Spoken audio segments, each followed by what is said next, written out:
세상의 많은 갈등은 가까운 데서 비롯된다. 특히 자식과 재물, 이 두 가지는 우리 삶의 중심에서 가장 흔들리는 영역이다. 부모는 자식을 위한다며 애쓴다. 하지만 그 애씀 속에 자신도 모르게 욕심이 스며든다. 돈이 있어야 뒷바라지할 수 있다는 생각, 더 좋은 기회를 주어야 한다는 압박, 그리고 그 욕심은 말로 흘러나온다. 내가 너한테 얼마나 썼는데? 이게 다 너 잘 되라고 그런 거야.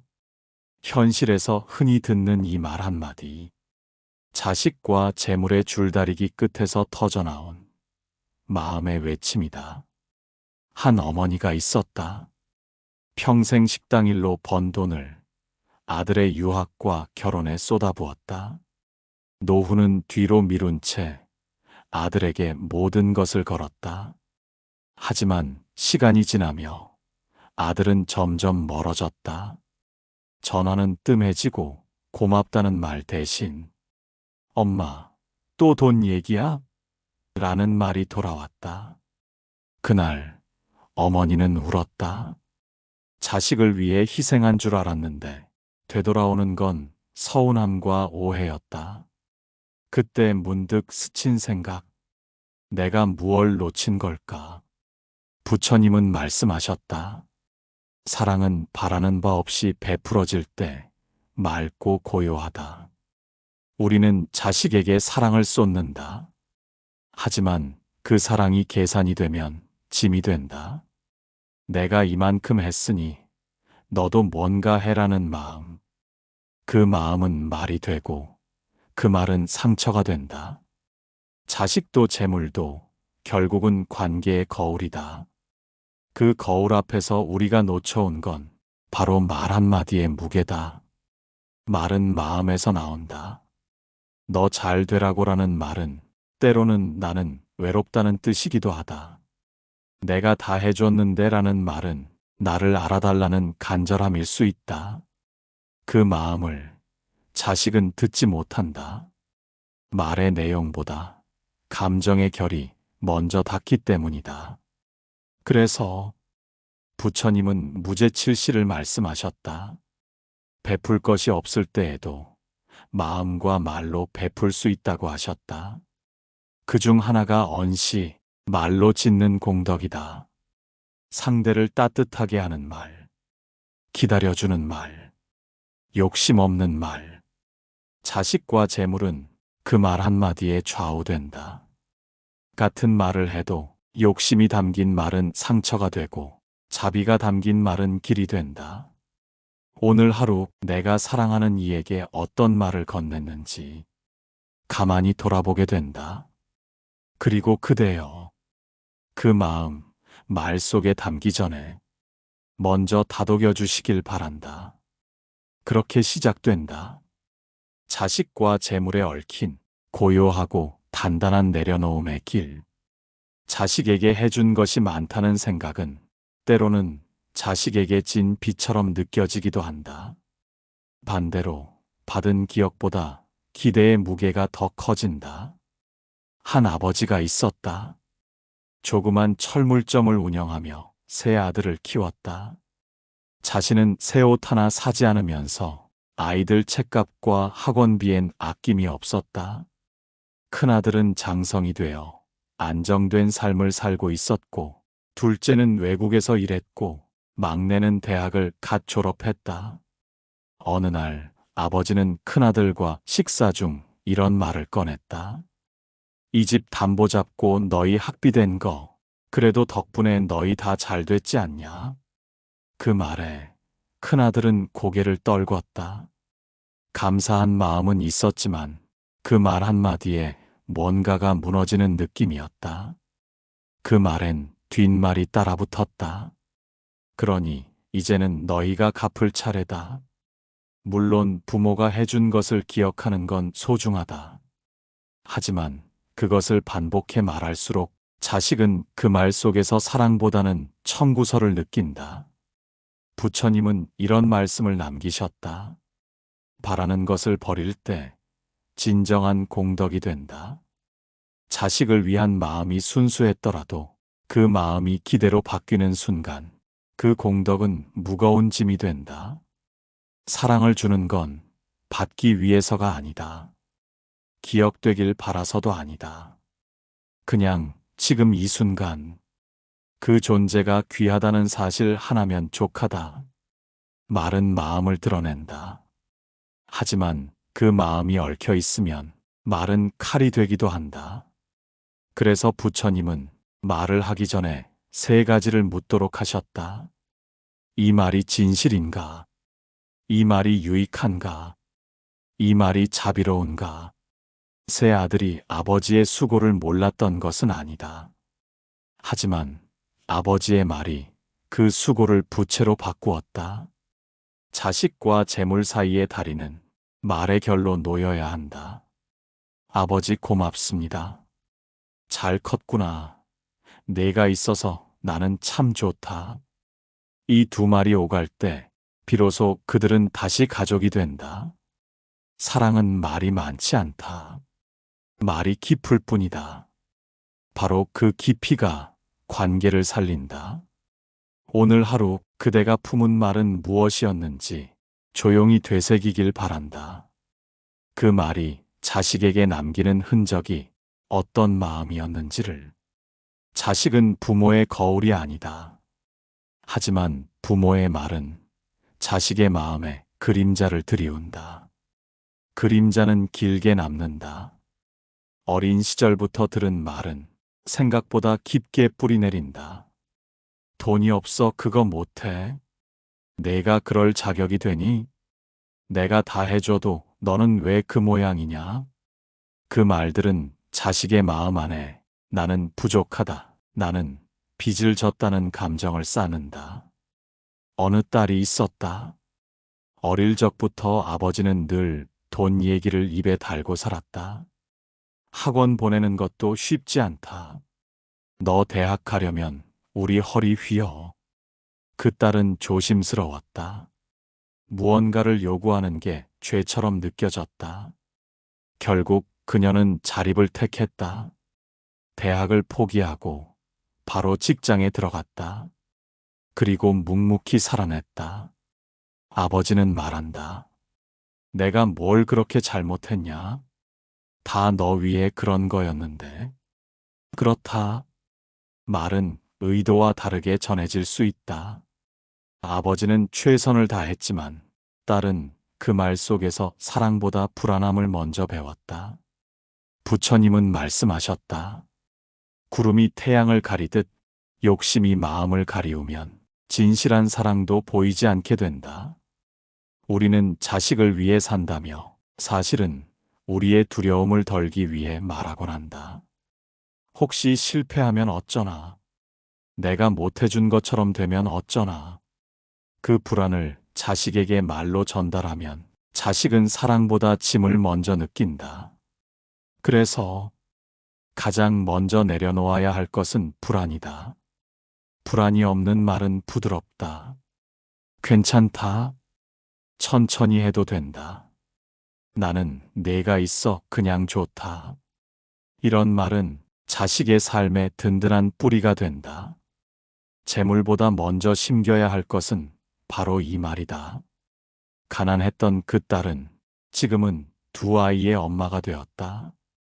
그녀는 다짐했다. 내 아이에게는 미안하다는 말보다 고맙다는 말을 더 많이 전하겠노라고. 자식은 우리가 생각한 것보다 훨씬 잘 듣고 훨씬 오래 기억한다. 말 한마디가 평생의 기억이 되기도 하고 말 한마디가 상처를 보듬는 약이 되기도 한다. 오늘 그대의 말은 어떤 기억으로 남을 것인가? 자식의 마음 안에 재물이 아닌 사랑의 뿌리를 심고 있는가? 지금 이 순간부터 그 말을 다듬을 수 있다. 늦지 않았다. 재물은 손에 쥐어지는 것이지만 그 의미는 마음으로 전달된다. 자식에게 무엇을 주었느냐보다 어떻게 주었느냐가 더 오래 남는다.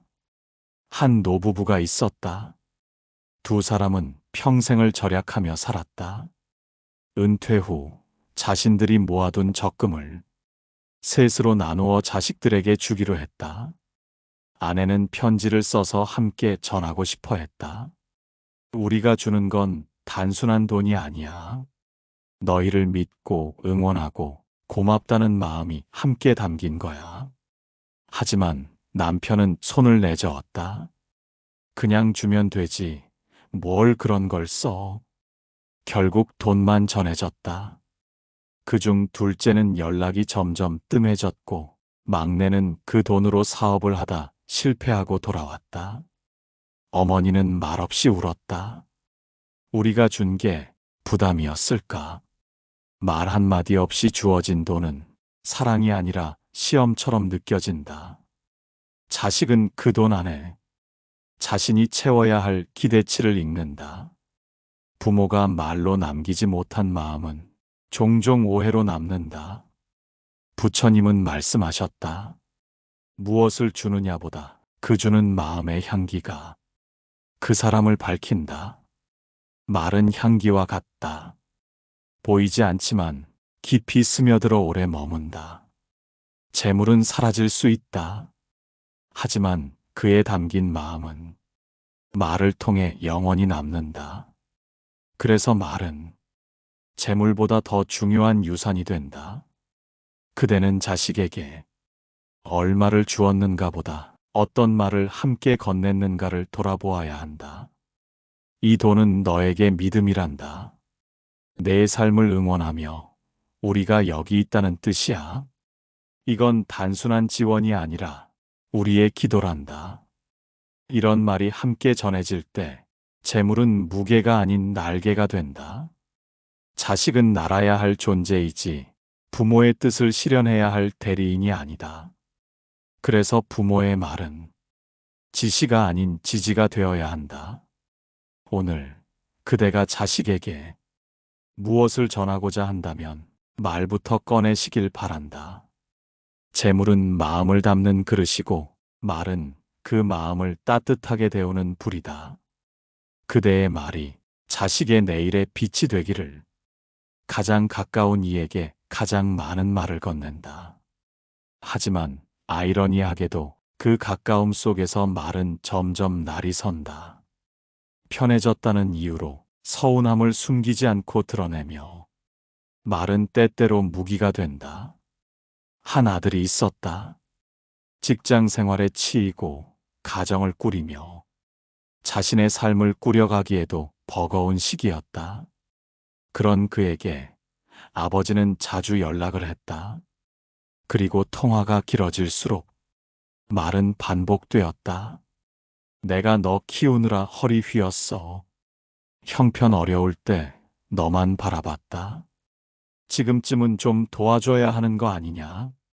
그 말들이 쌓일수록 아들의 목소리는 짧아졌고 마음의 문은 서서히 닫혔다. 부모는 사랑을 말했지만 자식은 죄책감을 들었다. 부처님은 말씀하셨다. 사랑은 강요가 아니라 존재를 있는 그대로 바라보는 연민이다. 그렇다. 사랑을 말하는 방식은 중요하다. 아무리 진심이더라도 그 표현이 얽혀 있다면 상대의 마음은 다친다. 우리는 자식에게 너무 많은 기대를 담는다. 그 기대가 말에 섞이면 그 말은 사랑이 아니라 부담으로 전달된다. 너는 왜 그렇게밖에 못하니? 형은 그 나이에 집도 샀다더라. 내가 너만 믿었는데. 이런 말들은 자식의 삶을 응원하지 못하고 그들의 발목을 붙잡는다. 그래서 때로는 말하지 않는 용기도 필요하다. 말을 줄이고 믿음을 키우는 시간. 그 시간 속에서 자식은 스스로 걸어갈 힘을 얻는다. 말이 전부가 아니다. 그러나 잘못된 말은 모든 것을 망치기도 한다. 부처님은 침묵을 자비라 하셨다.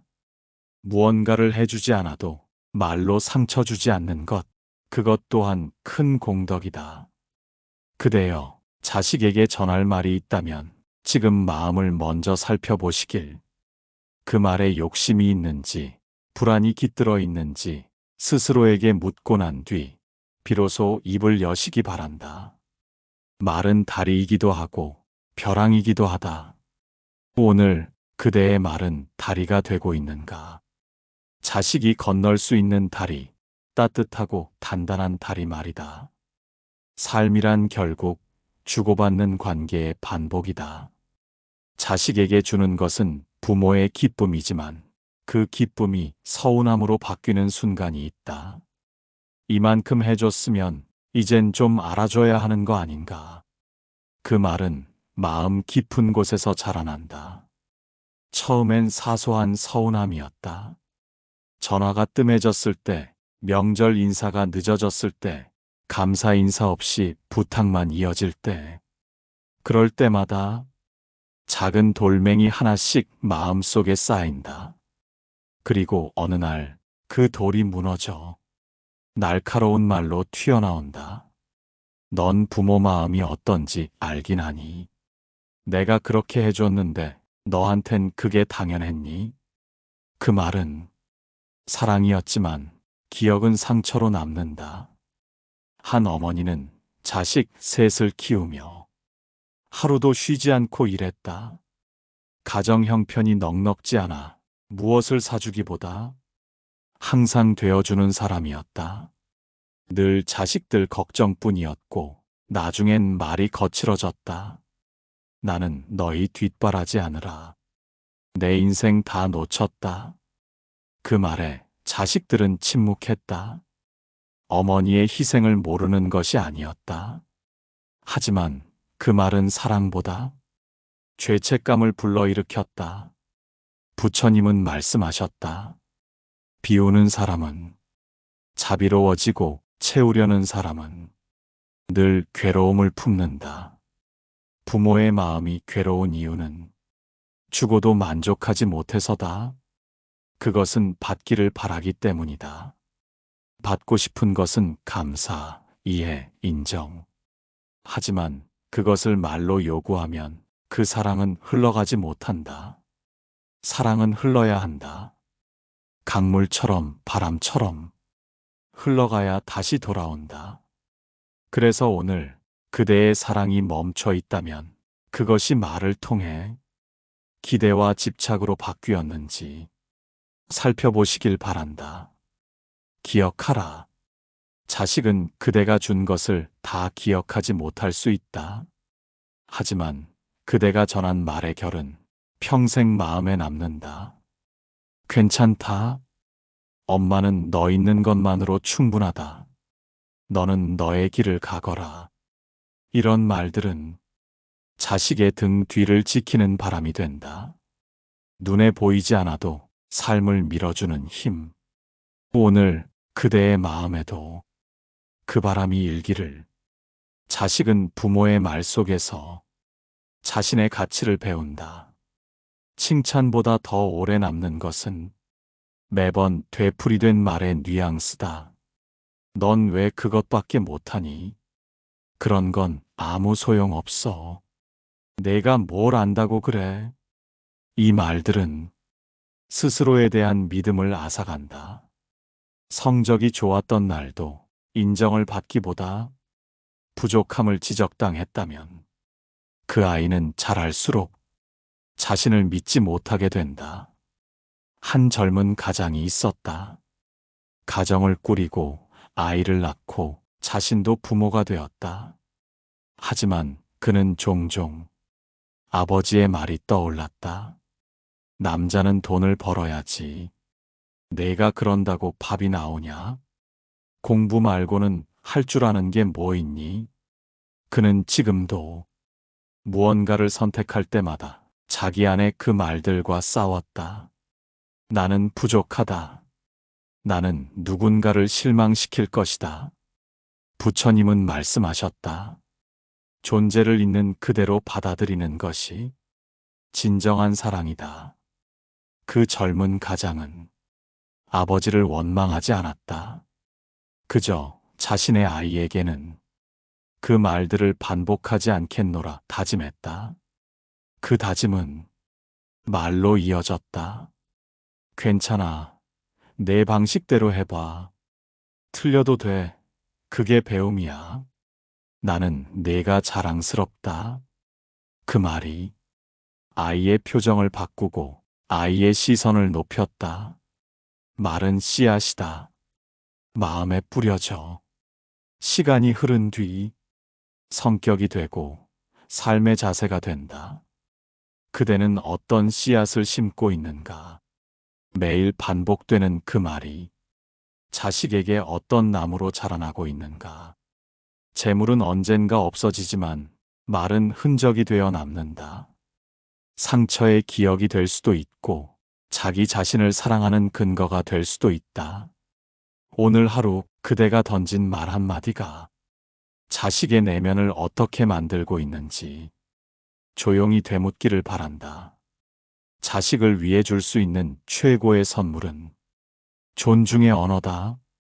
그 언어는 삶을 이끄는 빛이 된다. 눈앞의 돈보다 더 멀리 가닿는 사랑의 말이다. 세상에서 가장 오래 기억되는 말은 때때로 가장 짧은 말이다. 그래, 고생 많았다. 미안하다. 사랑한다. 하지만 그 말들은 가장 하기 어려운 말이기도 하다. 한 노인이 있었다. 오랜 세월 홀로 살며 아들과 멀어진 채 지냈다. 자주 부딪혔고 마지막엔 서로 연락을 끊었다. 그가 병원에 입원했을 때 의사는 아들에게 전화를 걸어야 한다고 말했다. 그 순간 노인은 손사래를 쳤다. 괜찮습니다. 그 아이도 사는데 바쁠 텐데요. 하지만 그 말은 진심이 아니었다. 진심은 말끝에 맺혀 있었다. 한 번쯤 그 아이 목소리가 그리웠다. 부처님은 말씀하셨다. 마음속에 간직한 말은 말이 아니요, 무거운 돌이다. 우리는 말하지 못한 채 너무 많은 마음을 품고 산다. 미안함도 그리움도 말 한마디로 풀릴 수 있었던 것들이 시간 속에 굳어져 버린다. 그 노인은 결국 자식의 목소리를 듣지 못한 채 눈을 감았다. 그리고 아들은 한참 뒤에서야 알게 되었다. 아버지가 늘 지갑에 넣어 다닌 자신의 어린 시절 사진을, 사진 뒷면에 적힌 짧은 문장을 사랑한다. 말 못해 미안하다. 사랑은 마음속에만 있으면 흐르지 않는다. 사랑은 말로 흘러야 비로소 닿는다. 자식과 부모, 그 사이의 말은 이해와 회복의 달이다. 말하지 않아도 전해진다는 건 어쩌면 오만이다. 부처님은 말은 보시다라고 하셨다. 보시란 내가 가진 가장 귀한 것을 타인에게 건네는 행위다. 그 말 한마디조차 귀하고 간절해야 한다. 오늘 그대가 전하지 못한 말이 있다면 지금이 그때다. 미뤄진 말은 때를 놓치면 고요한 침묵으로 남는다. 그 말이 자식의 마음을 위로할 수도 있고 내 마음의 돌을 덜어낼 수도 있다. 사랑한다는 말, 고맙다는 말, 미안하다는 말. 말이 늦는 삶은 후회가 빠르다. 그러니 오늘 그대 마음에 걸려있는 그 말, 한 줄이라도 꺼내어 흘려보내시길 바란다. 그 말이 관계를 다시 잇는 첫 숨이 될 수 있다. 사람은 누구나 자신의 방식으로 사랑을 표현한다. 어떤 이는 밥을 차려주며 어떤 이는 침묵 속에서 지켜본다. 또 어떤 이는 재물을 통해 마음을 전한다. 하지만 자식은 그 표현을 반드시 같은 방식으로 받아들이지 않는다. 그래서 오해가 생긴다. 한 어머니는 딸이 결혼한 뒤에도 매달 용돈을 보냈다. 딸은 고맙다며 받았지만 언제부턴가 연락이 줄었다. 어머니는 마음이 서운해졌다. 내가 그렇게 해주는데 왜 더 다정하지 않을까? 딸은 이렇게 말했다. 엄마, 난 그 돈보다 그냥 같이 차 한 잔 마시며 웃는 게 좋아요. 그 말에 어머니는 가만히 고개를 떨궜다. 부처님은 말씀하셨다. 마음이 앞서야 공덕이고 형식이 앞서면 집착이 된다. 사랑을 전할 때 형식이 전부가 되어버리면 그 마음은 흐르지 못한다. 재물은 사랑을 담는 한 가지 수단이지만 그 자체가 사랑은 아니다. 그래서 때로는 고요한 말 한마디가 수천만 원의 지원보다 깊게 스며든다. 보고 싶다. 수고했다. 내가 잘 지내고 있어 다행이다. 이 말들은 관계를 이어주는 따뜻한 실이다. 단절은 물리적 거리보다 정서적 침묵에서 시작된다. 그대가 자식에게 무엇을 해주었든 자식이 그 사랑을 느끼지 못했다면 말로 다시 잇는 길밖에 없다. 그리고 그 말은 강요가 아니라 공감이어야 한다. 내가 너를 위해 해준 게 많지만 너도 참 외롭고 힘들었겠구나. 엄마가 너무 재물로만 사랑을 표현했을지도 모르겠다. 이렇게 말하는 순간 자식은 비로소 마음을 열 수 있다. 사랑은 주는 게 전부가 아니다. 받는 것이 전부다. 그 다음은 말에서 시작된다. 말은 귀를 거쳐 가슴에 남는다. 오늘 그대가 자식에게 준 것들을 떠올려 보시라.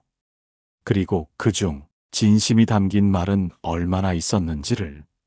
말은 공허하지 않다. 말은 사랑이 흘러가는 통로다. 재물이 아닌 진심을 담아 건네는 그 말이 가장 값진 선물임을 잊지 마시길. 끝은 항상 시작을 품고 있다. 자식과 재물, 이 두 가지를 다루는 말에도 마지막에 남는 울림은 새로운 관계의 문을 연다. 지금까지 우리는 말이 얼마나 깊은 흔적을 남기는지, 어떤 말이 자식과의 거리를 좁히고 또 어떤 말이 마음을 닫게 하는지를 돌아보았다. 그리고 이제 묻는다. 그대는 마지막 순간 자식에게 어떤 말을 남기고 싶은가? 한 노스님은 임종을 앞두고 제자들에게 이렇게 말했다. 무엇을 가졌느냐보다 무엇을 남겼느냐를 돌아보아라. 그 말은 물질이 아니었다. 지혜였고 따뜻함이었고 무언가를 비워낸 후 남는 여운이었다. 한 노부부는 자식들 모두 장성한 뒤 조용한 시골집에서 함께 노년을 보냈다. 그들은 매달 한 번씩 자식들에게 편지를 썼다. 돈은 담기지 않았다. 대신 이런 말들이 있었다. 여전히 밥은 제때 먹고 있느냐? 고생 많았지. 이제는 내 삶을 살아라. 우리는 너를 항상 믿고 사랑한다. 그 편지들은 자식들의 삶에 깊이 스며들었다. 결혼의 위기 앞에서도 직장에서의 지침 속에서도 그 편지들은 다시 일어날 용기의 뿌리가 되었다. 부처님은 말씀하셨다. 사람은 삶의 끝에 다다라서야 자신이 남긴 말의 무게를 알게 된다. 그 무게가 무겁지 않기를, 그 무게가 누군가에게 빛이 되기를. 자식에게 남길 수 있는 유산은 땅이 아니고 통장이 아니며 진심을 담은 말이다. 그 말은 시간이 지나도 빛을 잃지 않는다. 그 말은 자식이 힘들 때마다 꺼내어 스스로를 붙드는 등불이 된다. 나는 너를 사랑한다. 있는 그대로의 내가 참 좋다. 재물이 없어도 우리 마음은 언제나 함께 있다. 그 말은 그대가 사라진 후에도 자식의 내면을 지켜줄 것이다. 말은 남는다. 사랑은 흐른다. 관계는 이어진다. 그리고 그 모든 시작은 오늘 그대가 건네는 말 한마디다.